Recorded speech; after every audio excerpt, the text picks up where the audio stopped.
Well, welcome back, everyone. It is a delight, as always, to welcome you to another one of these Social Contract Research Network seminars. And it is a double delight today. There are two things that I've been looking forward to for a long time that are going to be fulfilled today. The first one is that we're going to hear from Dr. Macarena Marey, who's director for the Center of Critical Studies and the Philosophy of the Present at the Institute of Philosophy at the Faculty of Philosophy and Letters in the University of Buenos Aires. And this is a treat that I've been looking forward to for some time. So I'm delighted that this evening, Melbourne time, we get the chance to hear what Dr. Marey has to say. And the second delight is that this is a discussion of the state of nature that engages with the thought of Immanuel Kant. And Kant has been one of the conspicuous absences in this series of seminars so far. And so it is both a delight and also just that we are remediating that deficiency today and having a paper on Kant. So Dr. Marey's paper is entitled States of Nature as Theories of Normativity, Kant and His Predecessors. Please join me in welcoming Dr. Macarena Marey.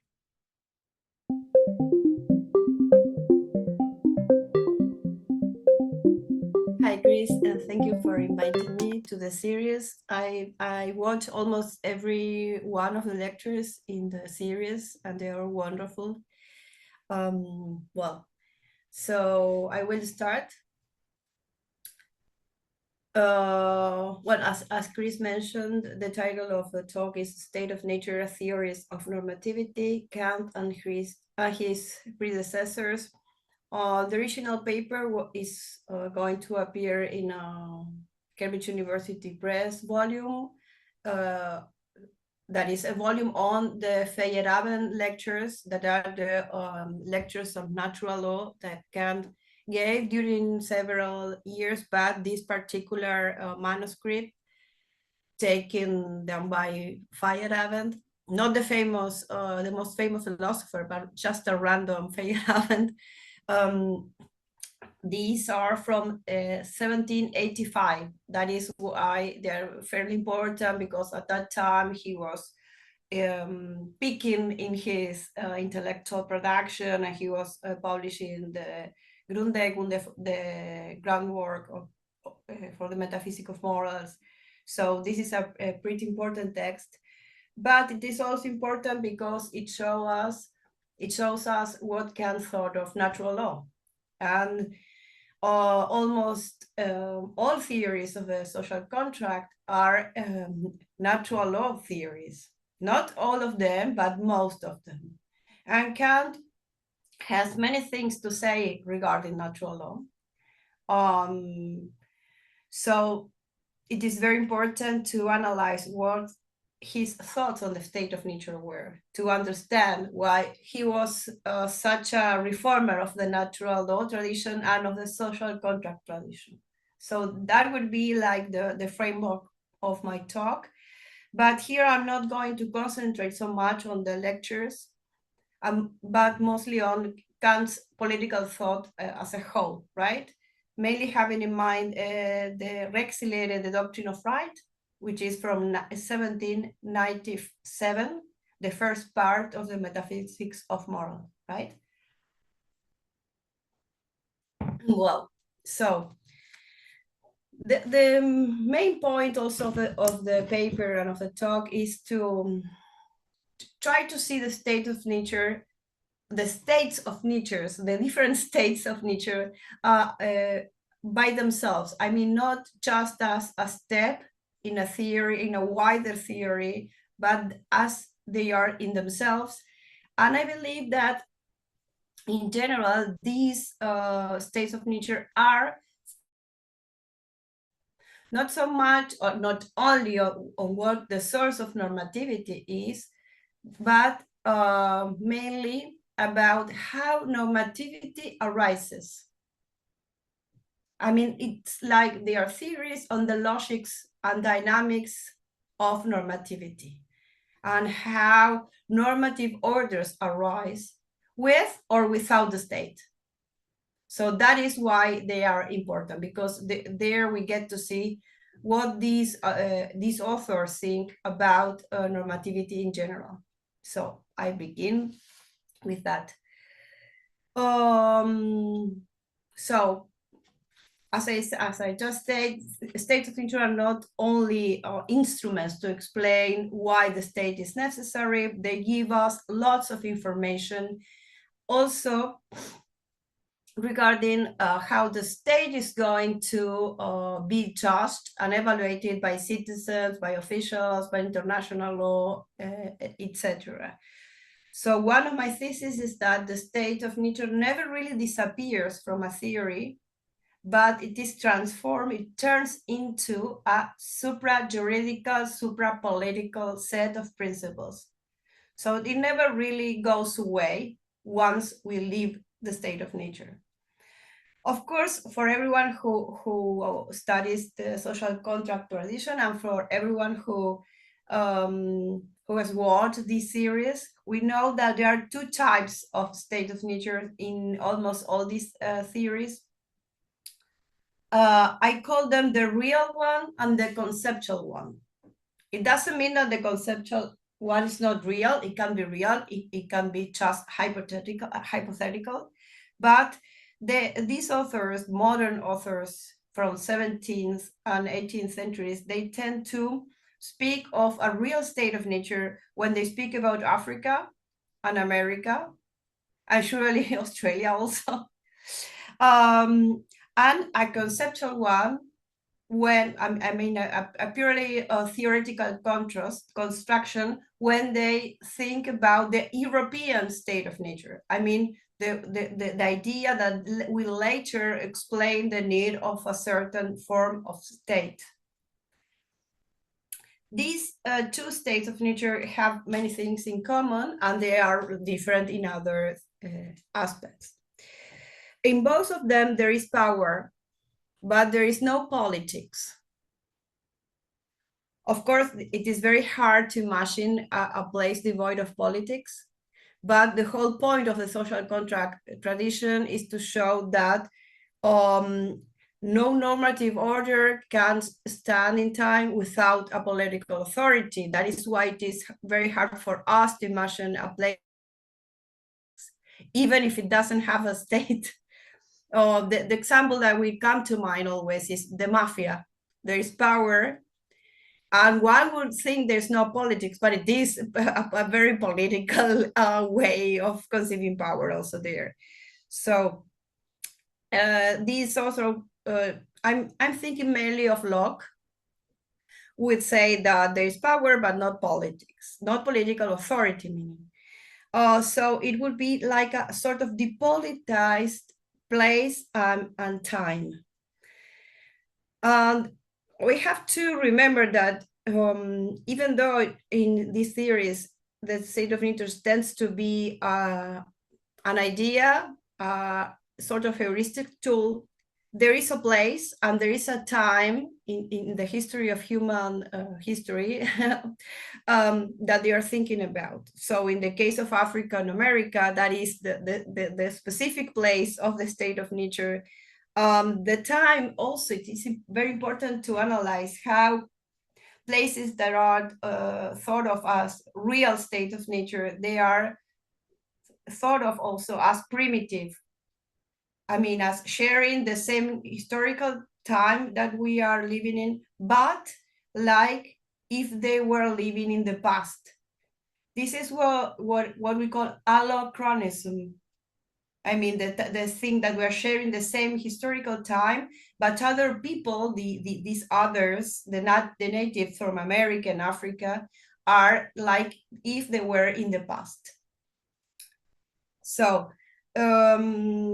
but both types of state of nature must be brought to the civil condition. That is the whole point, to explain the ex eundum esse statu naturali. You must live the state of nature. You can't stay there anymore. But in the case of the real one in Africa and America, people there must be brought to the civil condition by force, by colonization, by civilization processes. And in the other case, in the hypothetical state of nature, the conceptual one, the European one, people lived this state by their own will, willingly, and by consent. Kant is a very strange philosopher from the social contract tradition, because he thinks that the act of living the state of nature is not by consent. You must do it whether you want it or not. So the origin of the state is not voluntary. It's not willingly that you live the state of nature. We will see that later on. Well, but have been saying up until now is like the most widespread reading of the state of nature, like, and also the one that show us that the main function of the state is the monopoly of the physical force. Well, the Weberian conception of the state, because as power is omnipresent in the state of nature, but there is no political authority, we must leave this state. The thing is, the point is that what they try to do is to show how many problems we have if we don't have the monopoly of physical force, right?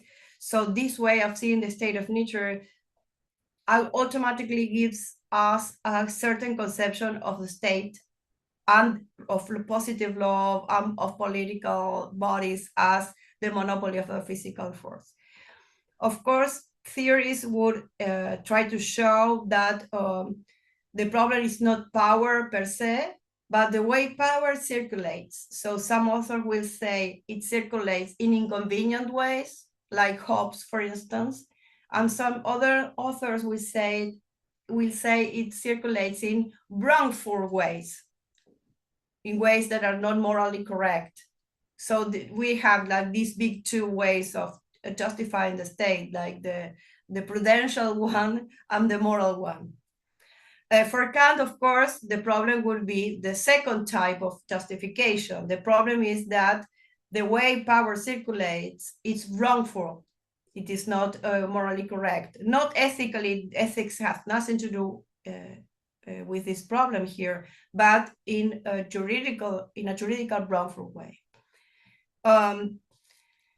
The key for Kant is that the problem of the state of nature is that there is no omnilaterality, that every one wants to have rights, but by acquiring rights, they want everyone else to have duties, but they don't provide a reciprocal justification for that. That is like the whole, in a nutshell, the whole point of Kant's state of nature.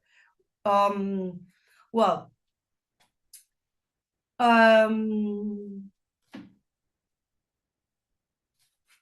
so here also we see the importance of natural law within social contract theories, because we need natural law to explain why, also like a device or a tool to explain why power circulates, or in inconvenient ways or in wrongful ways. So this is why it is so important to study the state of nature as a place where there is normativity. And this is why I previously say that the state of nature never really disappears, but it turns into a supra-political set of normative criteria that regulate the state and everyone in the political community. They also delimit its scope and even authorize disobedience, so these normative principles. The main thesis that I have regarding this is that this set of criteria all of them are present already in the state of nature. So it is a way of saying, well, look at this depolitized place. Here's where you will find all the criteria to regulate the political realm. Of course, this function, again, to go back to the two state of nature, is only for the European state of nature. We won't find that normativity from the real state of natures. Footnote, I am not talking about yet, or it's not the main point in this particular paper, the idea that the international realm is also a state of nature, right? I mean, relationship between states. But that is also the other real state of nature for these authors. Well, so we have to keep in mind this latter point, that the providers of suprapolitical normativity are always these conceptual states of nature, and not Africa or America or Australia also. So what gave us another clue as to find what these suprapolitical criteria are is the people who inhabit the state of nature. Because the people who inhabit the state of nature, the conceptual state of nature, are going to be the fully authorized agents in the political community. So these hypothetical agents, like people in the Hobbesian state of nature, people in the Lockean state, the laborer and proprietor in the Lockean state of nature, these are going to be the main political agents and actors once we are in the state. And of course, people from the real state of nature are not going to become real political actors, because they are not given their consent to enter the state, but they are brought to the state by force. So not everyone is going to be a fully authorized, legitimized political actor, but only the conceptual state of nature. So here we also have a very important reason to really pay attention to the way an author describes the state of nature, because there we have their idea of who is the real political actor in a theory. Well, so these are going to be also some of the clues I used to compare the Kantian state of nature to other states of nature.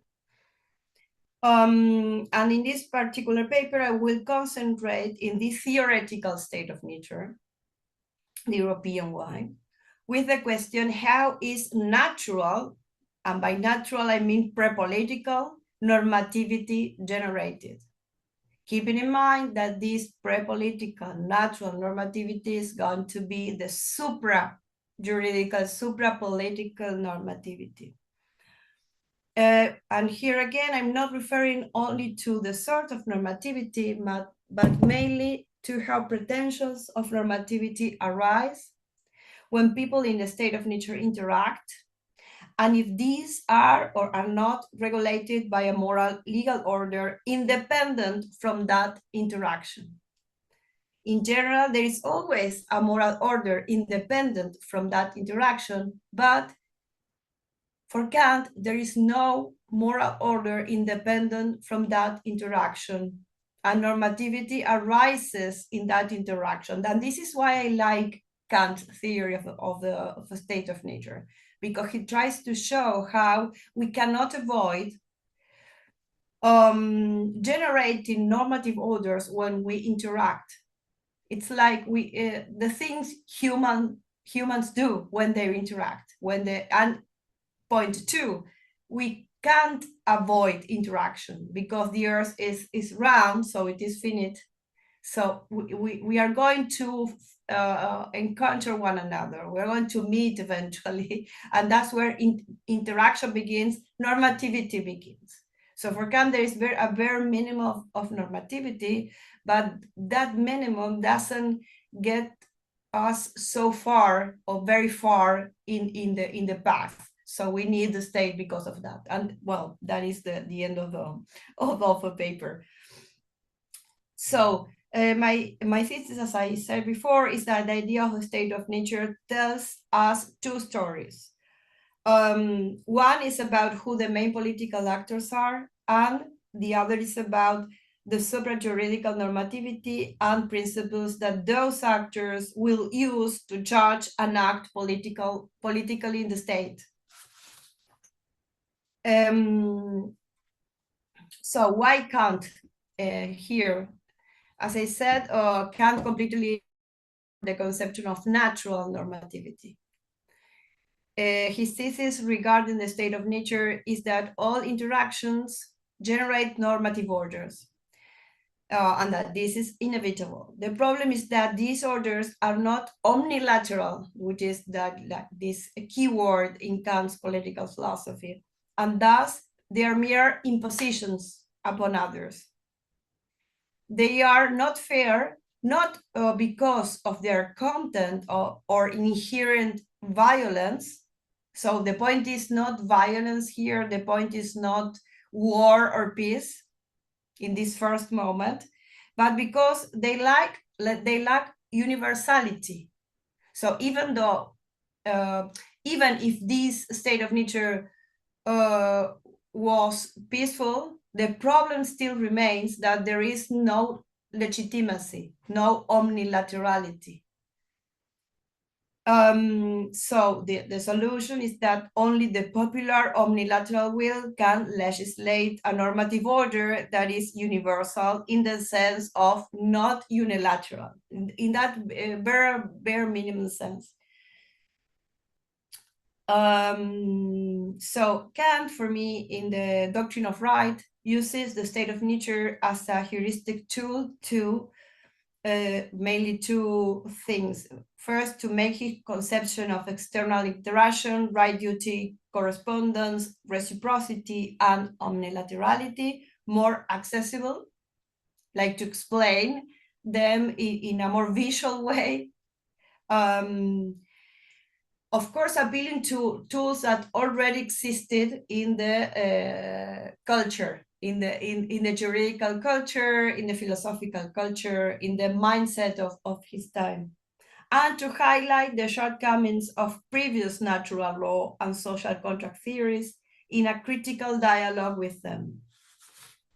So, and this is very important also to really understand Kant's political philosophy. One really has to know the previous theories. You really have to know Hobbes, Grotius, Pufendorf, Locke, Rousseau also, and one of the authors I will talk about here, who is Achenbal, because Achenbal was the author of these handbooks that the Germans were using to teach natural law, not only to academics, but also to future officials, to future politicians, to future, I don't know, military people. So these handbooks were really important, and they were like compulsory, the textbook you will use in a class. Well, Achenbal brought all these.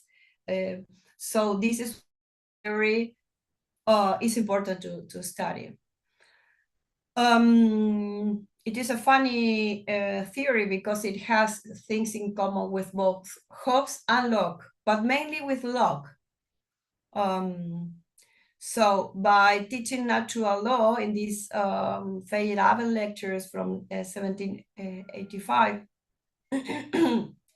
Kant really tried to show his critique of the natural law tradition. That is why it is so important also to study this particular text. So I will contrast mainly Kant's approach to the state of nature with the conceptions of the state of nature in Achenbal and in Locke.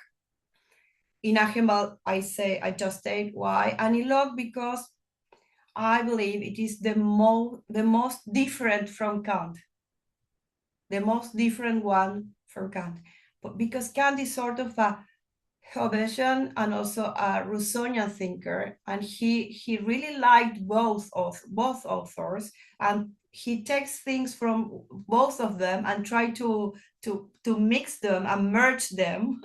So he takes the best of the two worlds, Hobbes and Rousseau, the opposite of Kant in this sense is Locke. So if you contrast them, you really understand Kant by contrasting him with Locke. Well, so the main categories I use to compare Kant with these other authors are first, the use of the dogmatic idea of a human nature in the definition of a status naturalis. This I will say right now. Kant, in this sense, follows Rousseau when Rousseau in the second discourse critiques this idea that all theories must use the idea of find like an inherent, essential, natural human condition. And Rousseau says it is impossible to access that knowledge. It's like the head of the Glaucus statue, that you cannot know what the human nature is anymore because of culture. Well, for Kant, any attempt to define this natural condition is dogmatic. You cannot access that knowledge because of the first critique of the things that he said in the critique of pure reason. We already know that. So if a theory uses this dogmatic idea of a human nature in the definition of a state of nature, of course, it's going to have many, many problems, theoretical problems. Then the second point is natural normativity, and this is going to be like my main concern. Third, what natural and acquired obligations and rights we can have in the state of nature. Kant analyzes the state of nature mainly regarding the difference between innate and acquired rights. And if you take this distinction and, for example, analyze the Lockean state of nature, you see a lot of things that are there that you don't see if you don't put the focus on this distinction, what is innate and what is acquired. Fourth, the role of the state of nature within the theory of the state. Well, this will not be the main point of my talk here today, but I've said some things regarding this. And fifth, the voluntary or non-voluntary character of the exit of the state of nature. Again, Kant is famous for saying that it is not voluntary to leave the state of nature. It is not an individual willing act of consent. So, for example, political obligation is not explained in these most famous liberal terms, right? Going back to your individual act of consent. This is why his theory is like a sui generis theory. It's a very particular theory of the state of nature. So I will start briefly with Achenbach. Kant is very critical of Achenbach, but he follows him very closely then when he deploys his theory in the doctrine of right. He critiques mainly three things of Achenbach. First, the validity and applicability of the law of nature, which is going to be my main concern. Then his theory of obligation as based on motivation, in turn understood in terms of fear of punishment and hope of rewarding, that this is the Achenbachlian theory of obligation. And third, Achenbach's definition of the state of nature as opposed to a social state. Achenbach thinks states of nature are not social states because they lack a common end. But we will see this in a moment. As to the first point, which is like the point that includes the other two critiques.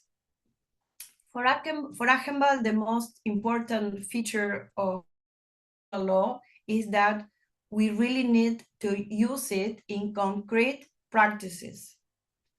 And let me quote some of the things he said. So we need to use it. Natural law is used with the aim of settling controversies and judging the correctness or wrongfulness of actions when there is no human law present or able to fulfill this task. These are cases where conflicts arise, and I quote him, between nations, between civil overlords and their peoples, since not being bound by any human law, they are ruled by natural law, and also to judge the actions and end the conflicts also of all those who are under a certain human law when this human law clearly falls short. So as you see, this leaves a lot of room for interpretation, because who says when there is a case of conflict between the overlord and the people and etc., right? It gives a lot of room for interpretation. But we see in Achenbach's conceptual natural law is widely applied. So we use it a lot, we need it a lot. And this application is necessary also because, and this is also one of the things that Achenbach is thinking about, because of the plurality of coexisting legal and ethical codes of different levels. So Achenbach is trying to respond to a problem he sees, right? And this is why his handbooks were so important, because as I mentioned previously, these handbooks were used to teach natural law to future officials and to future judges, to future lawyers, to future legislatures. Achenbach says the cultivation of this discipline, natural law, must be commended to Germans first and foremost, because in the Roman Empire, composed of so many states and hence of so many civil overlords, people and nations, its practical use is by far the most frequent. And Kant didn't like this room for interpretation very much. Let's see what he has to say about it. Then Achenbach divides natural law according to another criterion between the natural state of individuals, also called extrasocial, and its opposite, the social state of men, which is the civil state. For Kant, you can't have societies in the state of nature. I mean, it never ceases to be social, because when two people interact, we are already talking about a society, right? So you don't need the political authority to have a society in the first place. But the most important criterion for analyzing natural law is that between, as I said before, innate and acquired. So rights and obligations in the state of nature are both innate and acquired, and natural law, and this is the key point for the main point for Achenbach, determines all of these, both the ones you have just by being born human, and the ones you acquire in interaction or in the course of your life in the state of nature. And all of these, and I'm going to quote him again, what every person's own is in the natural state, his purely natural own, and the duties of a natural state, the pure natural duties. So Achenbach and Kant agree that acquired rights and duties follow from a certain juridical act, but they disagree as to how and whether such an act can actually establish a right and a duty. For Kant, you cannot have acquired rights in the state of nature because you can't hold them, because in turn they are just impositions on everyone else. And for Kant, if you're going to have a right, that means that there's going to be a duty for other people, right? So he puts the pressure on that second part of the idea of acquiring rights, what we call right-duty correspondence. And just from this tiny little indication, Kant says that because of this, because when you acquire a right, that means that everyone else is going to have a duty, you need to leave the state of nature and go to the state. Because natural law is not enough to allow you to hold on to that right. And that is what Kant is saying against the mainstream view of natural law. Well, so Kant's question when dealing with the state of nature is about what is lacking in legality when there is no political community. And his answer is omnilaterality. So in order to acquire rights corresponding to duties, an omnilateral will is needed, and this only exists when a political community is established. For Achemal, individuals can have and legitimately enforce a long list of innate and acquired natural rights and duties without any support of omnilaterality, just by appealing to natural law. All we need is, as in Locke, the individual's compliance with natural law, which in turn does not rely on omnilaterality to be universally valid, because it is already valid previous to that interaction. So universality and omnilaterality do not go hand in hand in Achenbach's and in Locke's theories of acquisition of rights in the state of nature. Individuals only need to know the natural legal corpus to know in turn if they are wronging others and if they are being wronged. And this knowledge even authorizes legitimate coercion in the state of nature for both Achenbach and Locke, as you know. For Kant, the only authorization to use force in the state of nature is attached to the duty of living it. You can force others to go to the political community with you. It's the only authorized use of legitimate force for Kant. Individuals in a state of nature do not exercise an alleged right to punish a wrongdoer for Kant, as also in Hobbes. Hobbes wouldn't say that we have a right to punish. You are not doing that when you use force in Hobbes' state of nature. You are doing something else. You are not punishing people. One cannot be just or unjust. They are just as in Hobbes. Kant thinks the same thing. There is not justice or injustice in the state of nature, which is the very problem of the state of nature, both for Kant and for Hobbes, that you can't have justice there. There's no point in talking about justice in the state of nature, and that's where Kant follows Hobbes also. Another Lockean thesis present in Achenbach is that the state of nature is not eo ipso a state of war. Achenbach thinks that a state of nature has three moments. First, the state of nature considered absolutely before any juridical act. Then the conditional state of nature, which is in which juridical acts have already generated acquired rights and obligations, mainly concerning private property.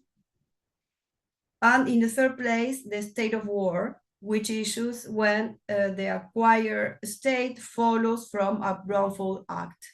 This is very Lockean if you follow the genesis of the three conditions, like the history of a state of nature. In this latter case, if a wrong is posited, this is Achenbach, so is the wrong party's right to coerce the wronging party, which in the natural state turns into the right of war. However, the main point remains: how does someone back up the claim that he has been wronged? And this is what it's Kant going to say just in the beginning of his analysis of the state of nature. Kant says the point is how to prove that you have been wronged, which we call a synthetic a priori juridical judgment. So this is synthetic because you have to prove that it's a connection between a law, wrong or right, and someone doing something to you. And it is a priori if it has a universal justification. And as in the state of nature, you cannot have a universal justification, then you cannot have synthetic a priori juridical judgments in the state of nature. And that is why you have to leave the state of nature and enter the state. So Kant says, how can you say that you have been wronged? Who is going to believe you if you don't have this omnilaterality in the legislation of that normative order? So Achemal and Locke will say the natural law, and Kant will say, how do you know natural law? How do you access this alleged legal corpus? Who is going to believe you? Why should I believe you? And this is, again, Kant's critical theory operating here, because what he says is that it is impossible to have a rational intuition of this natural law. It is epistemically impossible. No one can do this. And even if we could, the problem still remains, because the thing is not to show that you have been wrong, but that you use, when you justify that you have been wrong, that you use a criterion that the other person would recognize as a normative criterion. So this is why you need the general will legislating and everyone having a say on this legislation. So the problem still remains, which is not only that you cannot prove because you don't have access to that natural law that you have been wrong, but the problem is that even if there existed a natural legal corpus, that will still be unilateral. So this is like a very sort of paradoxical use of the idea of consent, because you don't consent to enter the state, but once in the state, you have to co-legislate, and this is why your will has a say in everything. So this is why the general will is necessary. Well, we can find the problem Achemal sees in the state of nature in the passages where, in a teleological manner, which is very close to Hobbes, he explains the end men pursued when united in societies. And he says, men united into societies mostly so that it would be possible to pursue such goals as require the continuous use of resources, which are the means to happiness for him, through many successive actions and without the helps of others, are either definitely impossible or quite difficult to obtain in the state of nature. That is Achemal. So individuals for him need mutual help to obtain the natural end of external happiness. This is not Hobbes anymore.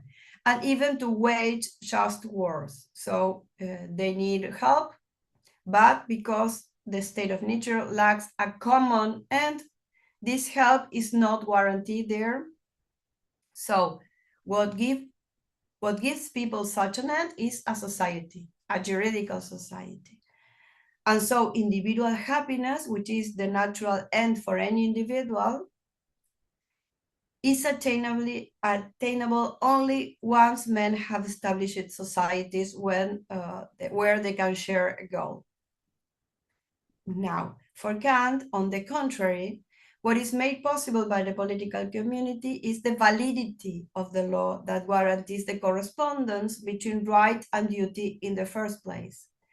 Societal bonds are not what is lacking in the state of nature, and neither is a common goal of happiness, because this is something that we cannot have for Kant. And when a political community wants to impose a common goal of happiness, it's going to be despotic. So the difference a political community makes is that it enables a universal and omnilateral legislation able in turn to produce the much needed rights, duties, correspondence that is impossible in the state of nature. So some words about Locke now. Kant's and Locke's social contract theories are almost diametrically opposed and their differences are even more radical when it comes to their respective treatments of the state of nature. So it is well known that Kant rejects the thesis that labor is the normative origin of property. Kant also proposed a radically new conception of the original common possession of the earth, which is this, as you know, this element that Grotius took from medieval discussions and reformulated in order to use it in the 17th century, in the beginning of modern political philosophy. So Kant completely transformed the use of this idea of the common possession of the earth based on the simple indication that we share a finite place of residence, which strongly contrasts with Locke's theological and teleological conception of this idea. So here I will concentrate on only two big differences between Kant's and Locke's state of nature. One, the Lockean enforcement of natural law, exerted in the right to punish the degenerates who violate it. And second, the ideology condensed in the idea of improvement of the land as the paradigmatic type of labor. Both tenets concentrate the meaning of Locke's project, for me at least, and are key to producing a hierarchical organization of humankind for a politics of colonial contest. This is something that in this series has been already mentioned and proved. Kant rejected both these two Lockean ideas, so as to punishment. So as in Achemal's, in Locke's universe, there exists a thick natural law corpus that individuals can almost perfectly know and enforce in the state of nature, postulating that the law of nature is transparent and accessible to all individuals who will but consult it, and this is Locke, paragraph 6 of the second treatise, is indispensable to the next step Locke takes, which is putting the execution of the law of nature into every man's hands. This is paragraph 7. This is the right and also duty, because it is also a duty, to punish whomever transgresses the natural law, the law of nature. Violating the law of nature is a crime by which the criminal, and I quote him again, paragraph 10, becomes degenerate and declares himself to quit the principles of human nature, to be a noxious creature. For Locke and also for Achenbach, freedom in the state of nature is limited by the law of nature. For Kant, on the contrary, the state of nature is a state of externally lawless freedom. So here, again, is Kant following Hobbes. For him, there is no limit to freedom in the state of nature. In the Lockean state of nature, individuals have knowledge of the law of nature and can justly execute it when someone unjustly transgresses it. In the Kantian state of nature, as in Hobbes, individuals are neither just nor unjust when they feud among themselves. And I'm going to quote from the Doctrine of Right, paragraph 42. Given the intention to be and to remain in this state of externally lawless freedom, men do one another no wrong at all when they feud among themselves. For what holds for one holds also in turn for the other, as if by mutual consent. Of course, it is not by mutual consent, but as if by mutual consent. So no justice or injustice. Everyone can do whatever they want. Kant places injustice somewhere else, namely in the will of remaining in a situation when and where no one can peremptorily acquire and keep rights. So they are all being unjust because they are staying in the state of nature, but not because they are doing wrong things to one another. They can do whatever they want, but the injustice lies in the situation in which everyone can do whatever they want. And I'm going to quote him again from this paragraph 42. In general, they do wrong in the highest degree by wanting to be and to remain in a condition that is not rightful, that is, in which no one is assured of what is his against violence. I'm going to quote Alice Pinheiro Valla, who comments this passage, and the footnote to this passage as follows.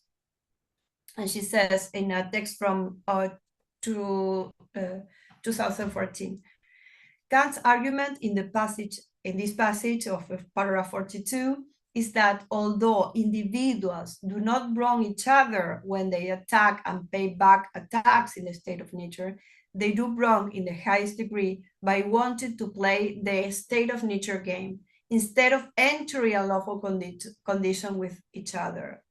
Note Kant's intransitive formulation in this last case as opposed to the idea of wronging each other. Kant identifies wrongdoing in the absence of a condition of distributed justice, not with material violation of private right, the particular rights of specific persons, but with a purely formal violation of the idea of right. Of right in general, Recht überhaupt. So what Alice Pinheiro Valla is highlighting here is that the problem of the state of nature is not what we do to each other, but the condition that allows us to do whatever we want to each other.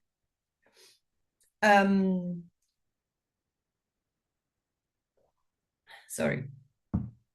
I subscribe to Alice's Pinheiro Valla interpretation. Mutual violence is just only the way of solving disputes, not simply because there is no impartial judge on earth, and no monopoly of legitimate physical force, but primarily because there is no universal will that, equipped with political authority, could legislate the normative framework necessary for individuals to have rights and duties instead of unilateral juridical pretensions. For Kant, what you have in the state of nature is only a pretension that you have a right, not the right. This concerning acquired rights, because you have an innate right, and I'm going to talk about very briefly by the end. But if you want to acquire property, you can do that rightfully in the state of nature, because all you have is a pretension. And you have this pretension because you are thinking that everyone else will have to abstain from using what is yours. So you're imposing an acquired duty on everyone else, and people will say, why? You never asked me. So the opposition between Kant and Locke is like, it's complete. Violence in the Kantian state of nature can be best described as the unilateral will of imposing duties on others without recognizing their rights. And this is not a problem that you will solve by having a good attitude towards others. It's not subjective. You will not solve it appealing to the goodwill of individuals. You need right, again, you need something strong to hold that claim, to back that claim. And the problem of the state of nature lies precisely in the fact that there is no universal will with the competence of establishing the right-duty correspondence that defines positive law. So in this framework, anyone who pretends to be acting in the name of the law of nature when infringing violence upon another and claiming that they are legitimately punishing them is just talking nonsense. It doesn't make any sense in this Kantian world, in this Kantian universe.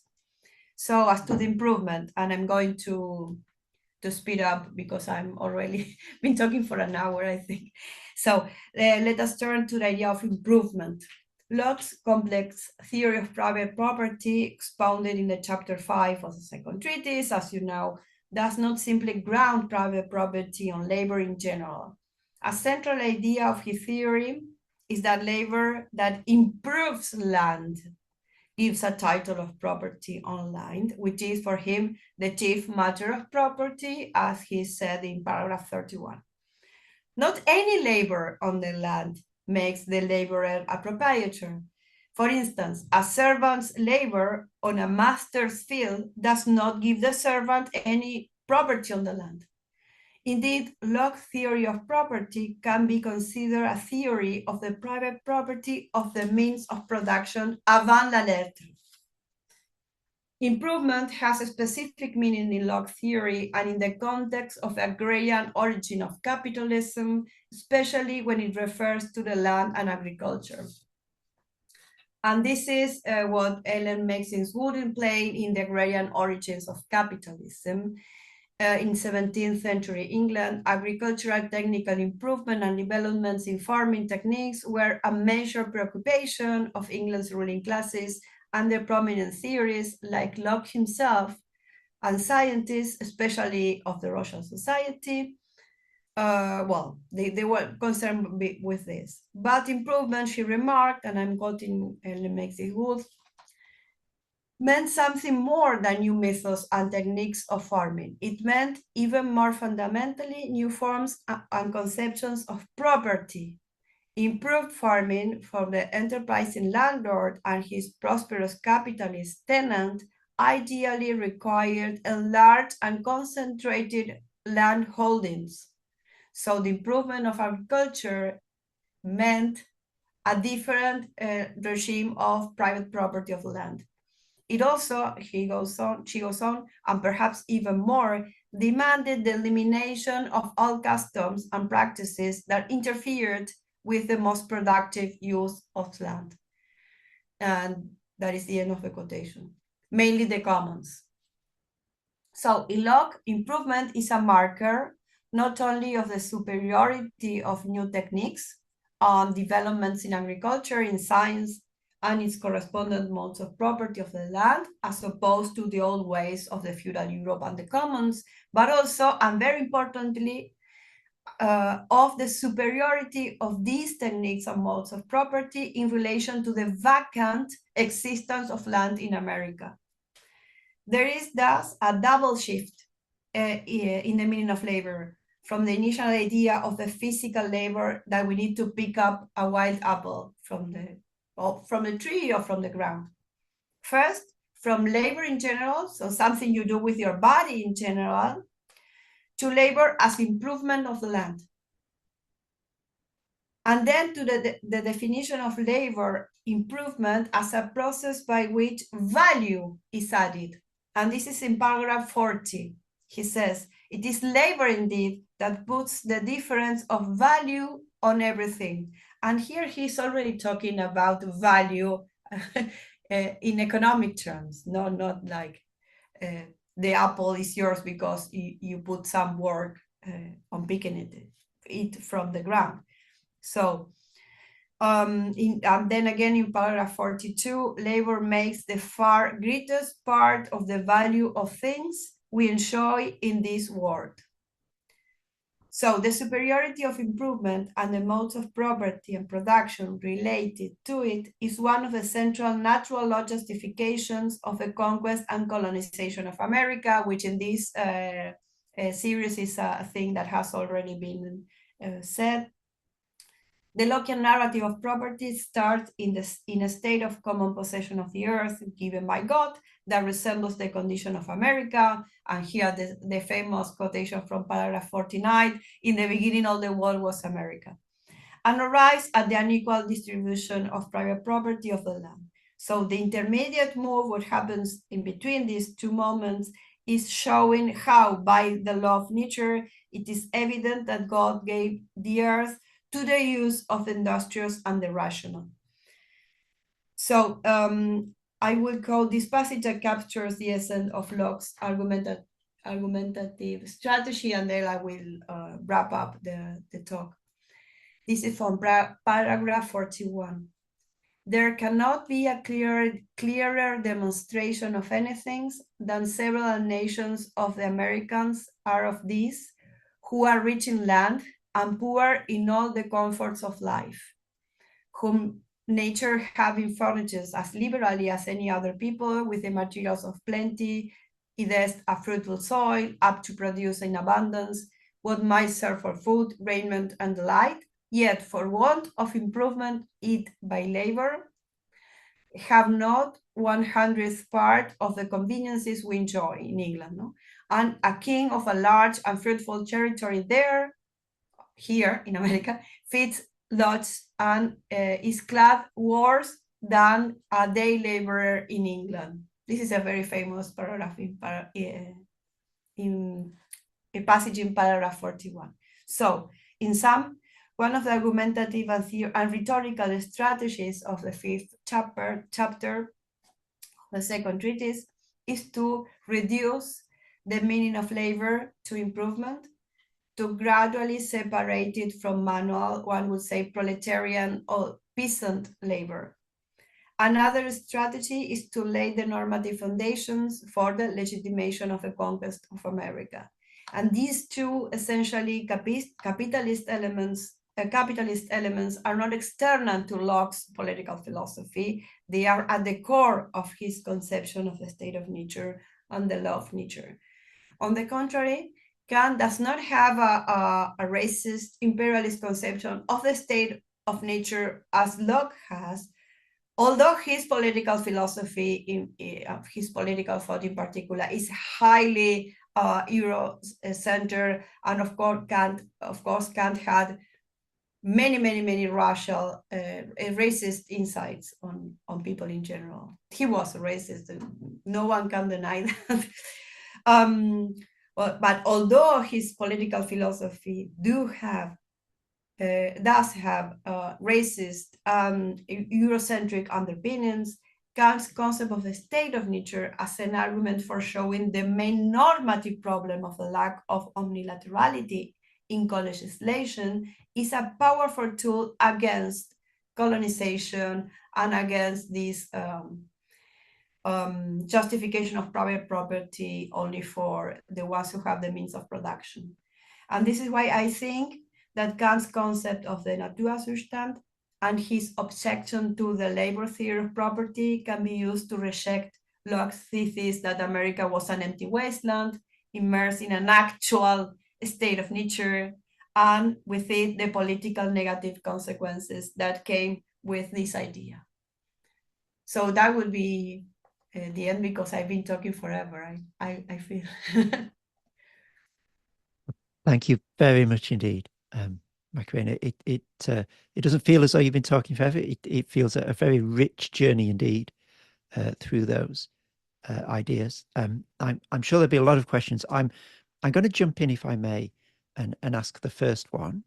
And if anyone else has a question, just write a little line in the chat, and then I'll know the order in which the questions were thought of, and I'll call on people in that same order. Mine is just a little one, really, about something that you mentioned Kant was saying towards the end of the paper. It's this idea that the state of nature, in contrast to Locke's state of nature, for Kant, is not governed by a law of nature. It's a lawless state. And therefore, that we can do whatever we want. And I just want to play devil's advocate with that idea for a moment. And I'm wrestling with the normativity of the state of nature in my own work. And it's one thing that I'm wrestling with is, if there's no law, that can go two ways. And it's classically exemplified in the quote that's misattributed to Ivan Karamazov in Fyodor Dostoevsky's The Brothers Karamazov, that famous misattributed quote, which is, if there is no God, everything is permitted. So it's the idea that in the absence of law, I can do anything. But then Jacques Lacan, I think he was, comes along and says, hold on, if there is no lawgiver and no law, then nothing is permitted, in the sense that I am not explicitly given permission to do anything, because there's no one to give that permission.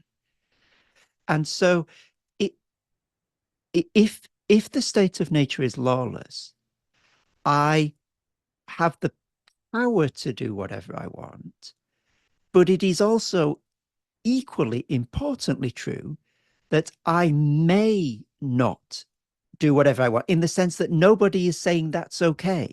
There is no justification for doing whatever I want. So I have the power, but I don't have the permission to do it. And I just wonder, does Kant ever grapple with that? And is that a distinction that helps make sense of his lawless state of nature, or not? That is brilliant. Yeah, that is brilliant, and I think that you have found the key to unlock the secret of the state of nature in almost in the concept of a state of nature, because we want to do things and we can't do them if everyone is doing what they want. And this goes for everyone. I mean, for me, that is why Hobbes was so intelligent, because he saw that if we don't have a common law, I mean, by common law, I mean a law that is common to everyone. If you don't have that, everyone will be unable to do things. And of course, you don't have permissions, because in Hobbes you have that permission because you have it de facto, not de jure. And in Kant also it is the same, because you are not saying I am doing this because I have the right to do this. You don't have the right nor the duty not to do that. That is the problem. It's a legal vacuum. It's a place devoid of legality. And I think that you have the key. It's like, this is the idea that solves the problem of a state of, that you can't think. We cannot think of a state of nature, because I mean, as a state that will have a chance of continuing in existence, because eventually you will need to do something. I mean, like having things, and you can't do that if everyone has the same right. And that is why I believe that Kant was so amazed by Hobbes.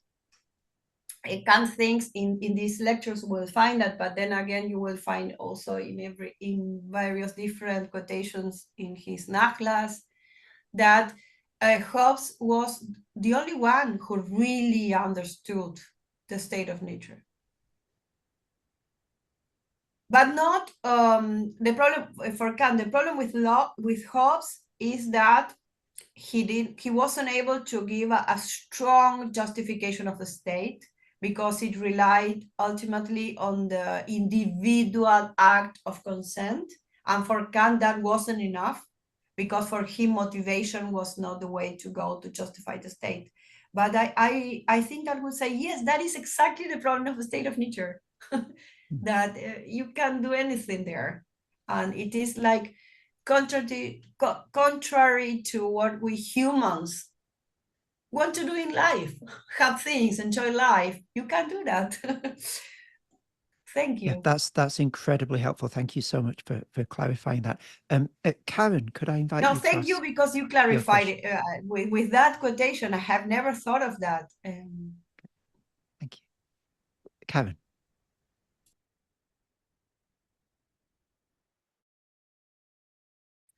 So I guess I wanted to defend Locke a little, because you said that Locke can't solve the epistemological problem of the state of nature. But for Locke and for a lot of the sort of people around about his time, I mean, the moral, like the universality of morality, is provided by the existence of God.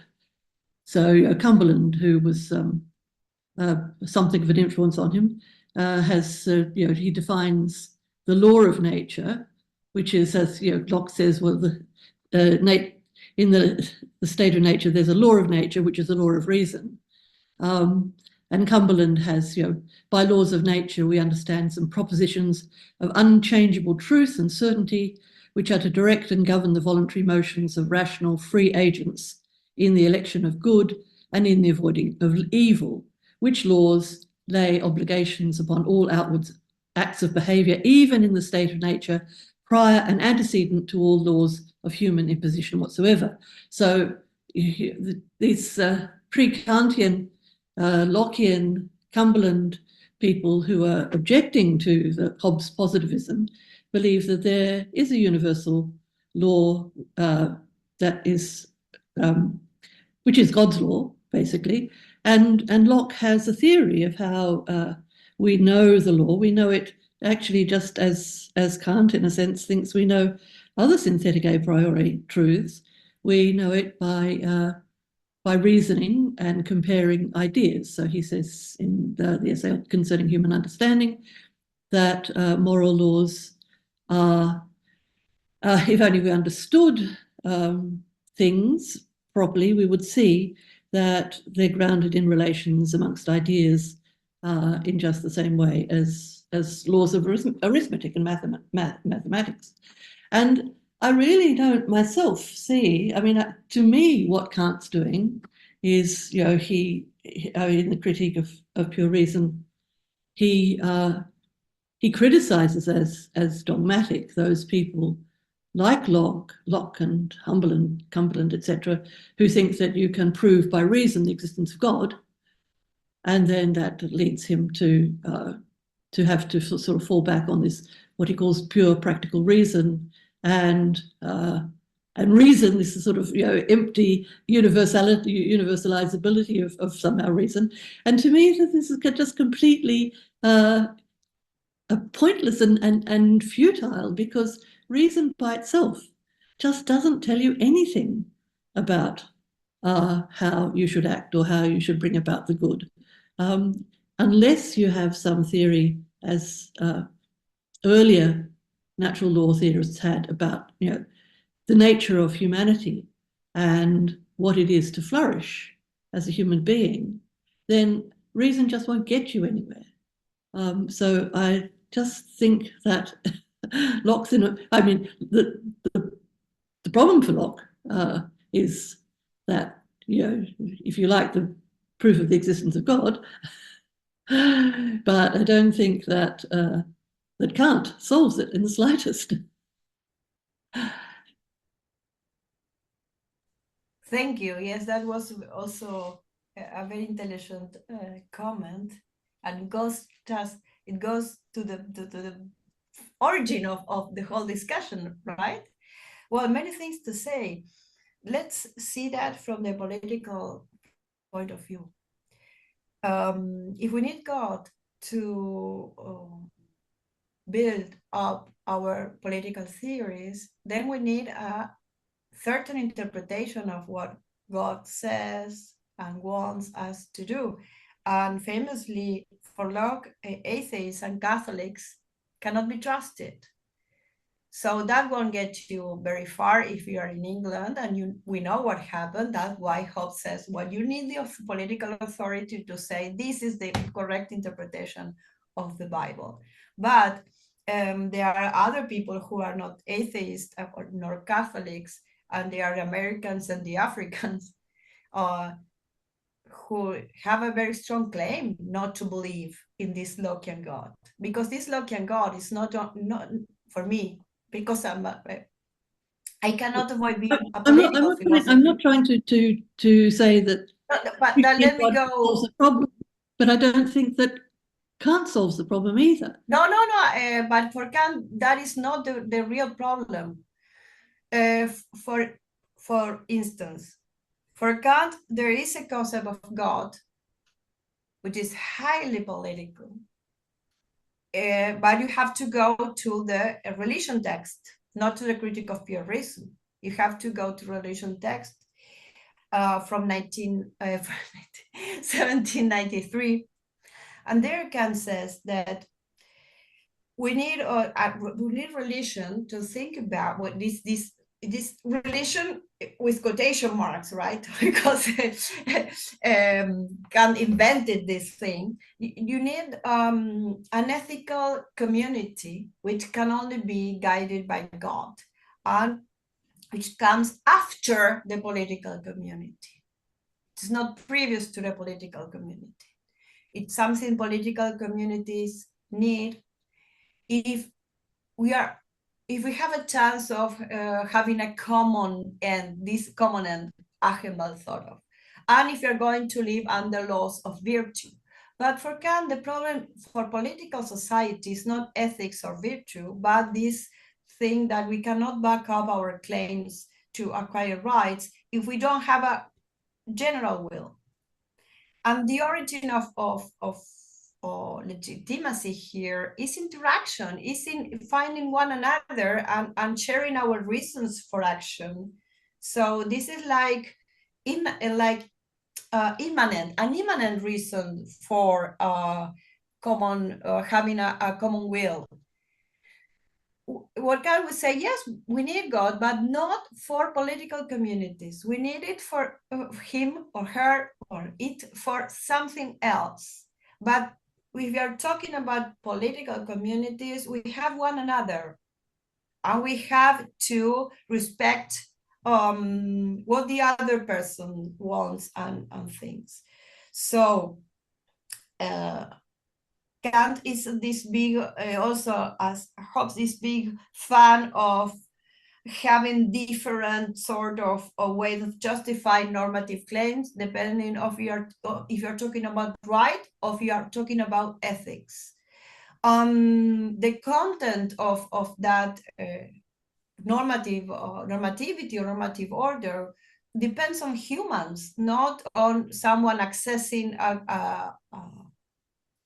one universal truth or one universal legal corpus. The problem is that you can, if you can access God rationally, which for Kant you can't, because it is a practice. There is only one reason, and that is practical reason. Understanding is not practical reason. You cannot reach God by using the science reason. You can reach God by using the practical reason. And you need God because you need to think that good people is going to be the winner at the end, and bad people is going to get punished. But God doesn't give you all the information that you need to have to have a political community. And Kant says political communities is up to human beings. We need God for an ethical community. But this is about law and right and how to back your claims concerning what is yours or the other people's property.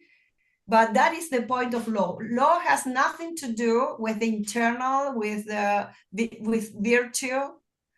We need that, but that is not the matter of law.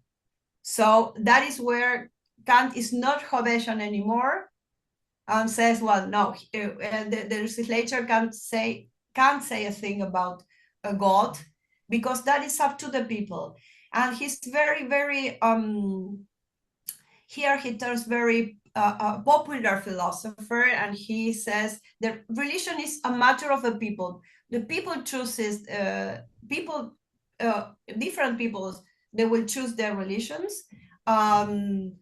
Well, this is the matter of the will of the people, but not in a legislating way. This is what people want to do, and the legislator cannot interfere with that. That is up to the people. And he has these very radical places in the doctrine of right, which are amazing, because he says, Well, we should expropriate all clerical properties. And then he says, but that depends on what the people feels and what the people wants regarding religion.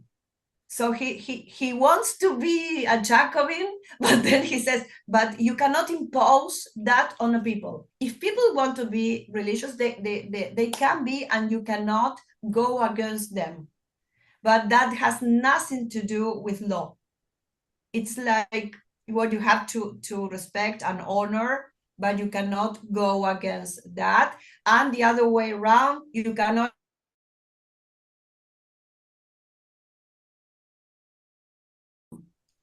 But I take it that you have read the religion text, Kant's religion text. No, I haven't read his religious. It is really wonderful. You will love it, because it is this Kant trying to find a way of thinking about religion.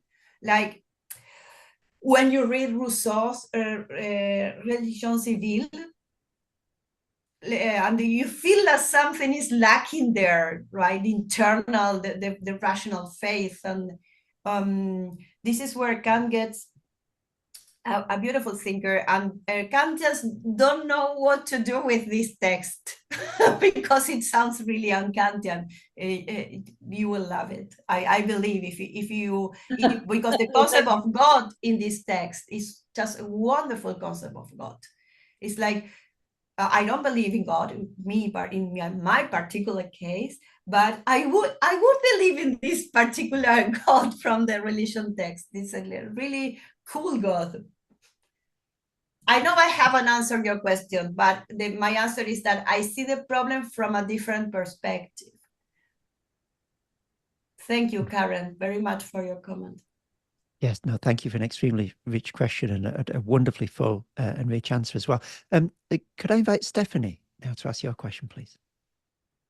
Thank you so much. I feel like I've learned so much about Kant and his idea of the state of nature. So I apologize if this question is just due to my sort of lack of knowledge about Kant. But I was just wondering about sort of the conflict between the involuntariness of leaving the state of nature and then the justice aspect of the state of nature, which you were mentioning, wherein you were saying that justice doesn't apply to the actions agents do towards each other, but rather in their unwillingness to leave the state of nature. So I was just wondering, just sort of, is it unjust on their part because they don't recognize the good of this inevitable state that will come about? So it's kind of them just not recognizing the good process that is I guess, already being undertaken. But yeah, I was just kind of wondering in regards to that. And is that also in relation to, you mentioned it was violating the idea of rights themselves. And is that sort of, yeah, is the justice there that they don't see the better state of affairs that could occur for themselves and others in the state? Wow, yeah. I think that we don't have an answer for that in the text, because Kant is like he's trapped in his own trap here, because he doesn't want to leave the exeundum, I mean the act of leaving the state of nature, to the individual motivation. He's really against motivation, and sometimes I feel there is some psychological reason for that having to do with his biography, but he's against motivation because he's against of this idea that political obligation and juridical obligations can be justified by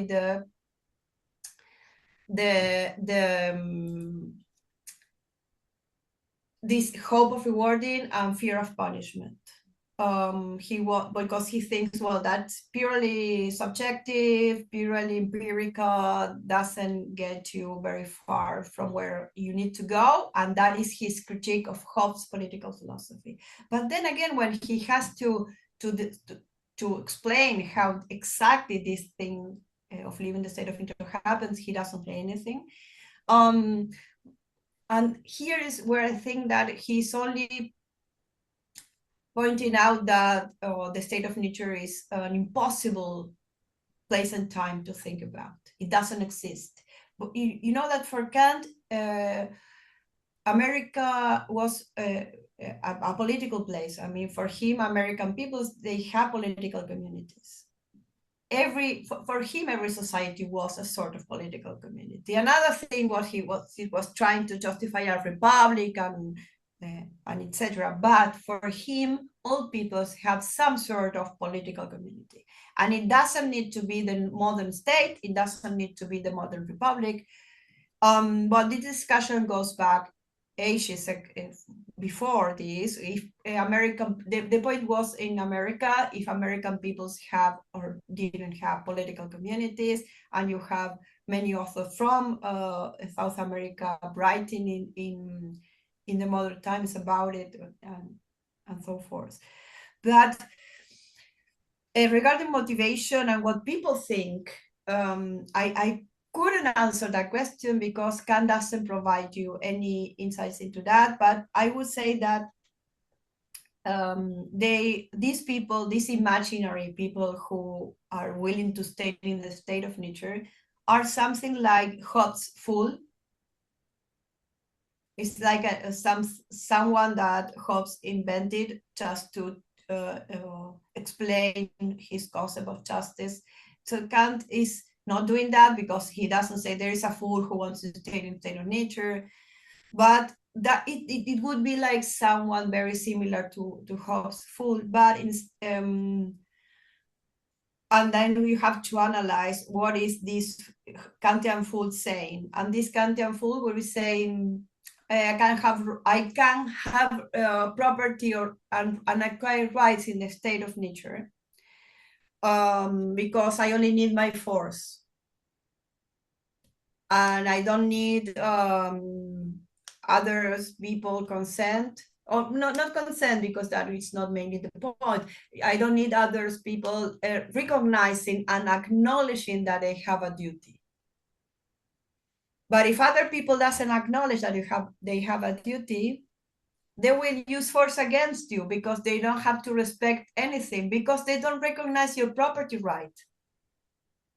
So recognition is not a word that we find in this particular context, but that would be my answer. The problem is that this Kantian fool would be unwilling to acknowledge the importance of intersubjectivity in relation to acquire rights. I don't know if I answered. No, that's a really cool concept, that Kantian fool. So thank you so much. No, thank Wonderful. you. Let's just squeeze one final question in before we have to wrap up. Karen.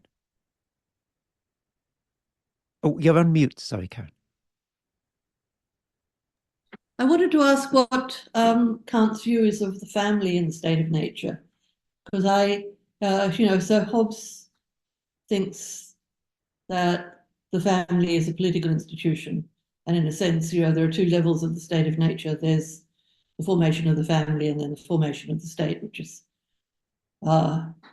and Locke more or less thinks the marriage relation is not a political relation; it's just a natural relation. And I just wasn't clear on Kant, how Kant treats the family in relation to the state of nature. Well, Kant was a famous misogynist. So when it comes to family, you have to have that in mind.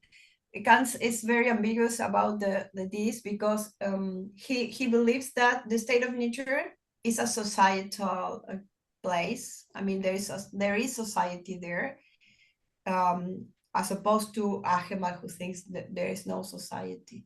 And so he says there can be a marital society, which is not 100% legal because you need the state to have the law, to have marriages. But families can exist outside of the modern state, that is. But then it's not quite that any social interaction involves leaving the social state, leaving the state. No, for him, no. It's So, not any social interaction calls for the existence of the general will in particular. Not any sort of freedom. Friendship doesn't call for the existence of the positive law. And for him also but then he thinks that the only way of having a rightful marital relation is only by law, because you need a contract guaranteeing the rights of the woman and the rights of the rights of the woman mainly. And he says that the only way of having that is by law. Here he turns a little bit like Hegelian avant la lettre, you know. But so we have and this idea that it's dreadful actually, because he thinks that marriage is a contract for interchanging sex.